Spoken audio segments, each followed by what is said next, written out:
G'day everyone, James Edge here, PGA professional down at Eastlake Golf Club, and I'm going to go through drill of the week.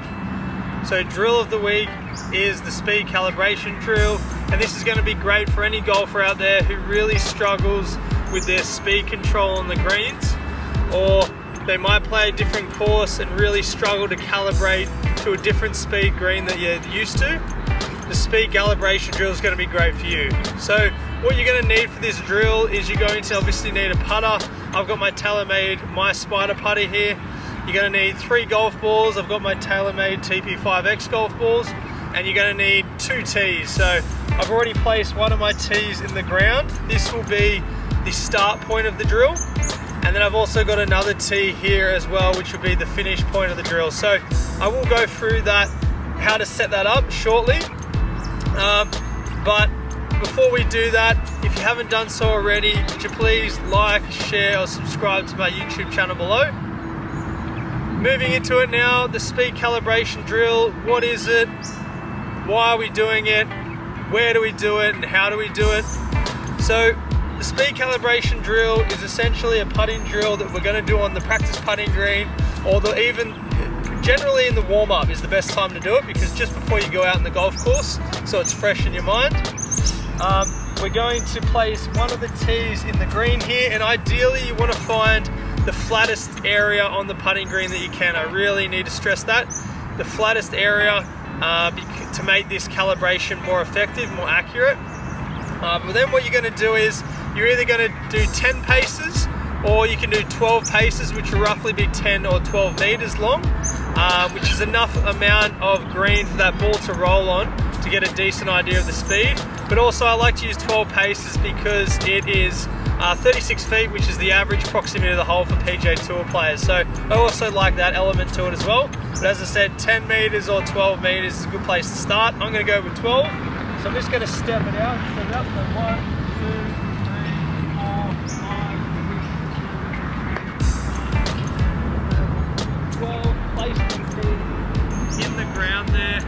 So I've got my calibration area set up. So what I'm going to do with my first golf ball, this is going to be, I'm going to categorize this as my guess putt.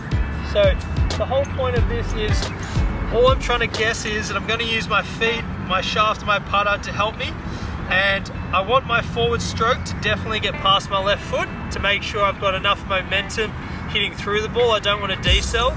But what I'm trying to guess is how far back is my backstroke going to be. So for this one, I'm going to use my shaft and my feet as a reference.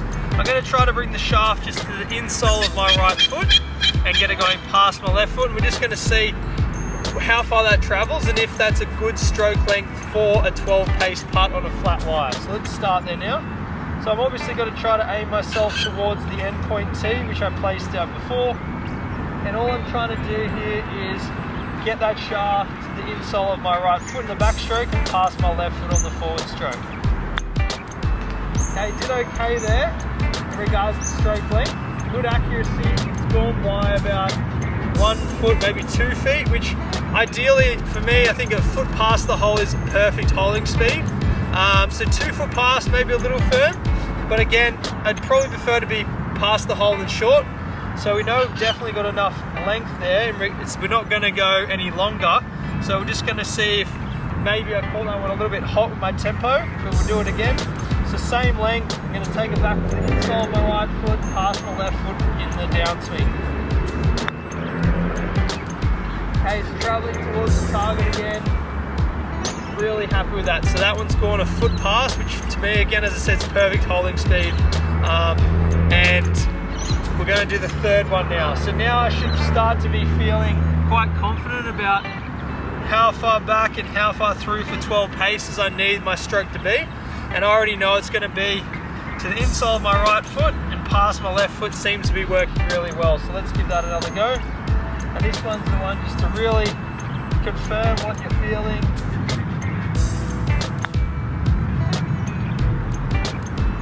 Okay, that's great. So that's actually literally hit the tee, less than a foot past the hole. So that now allows me, gives me a bit of knowledge that my baseline for 12 pace putt on a flat lie, my length of stroke is going to be like this. So long as my tempo is the same, which it generally is, that's gonna get me to around 12 paces every time. So how's that helpful and how does that transfer onto the golf course? Well, when you go on the golf course, whenever you get to a putt, I suggest if you got time, step it out, get the meterage. Let's just say it's 6 meters, for example. Okay, so it's a 6 meter putt and it's on a flat lie. You're already, before you're even, while you're behind the putt, maybe doing a rehearsal swing or a rehearsal putting stroke, you already know that it's probably gonna have to be roughly half the length backswing than it was for your 12 pace. So you've already started to got an idea. You're really getting your mind and body aligned. You're not just trying to really feel it and guess. You've got some sort of system to help you out as well.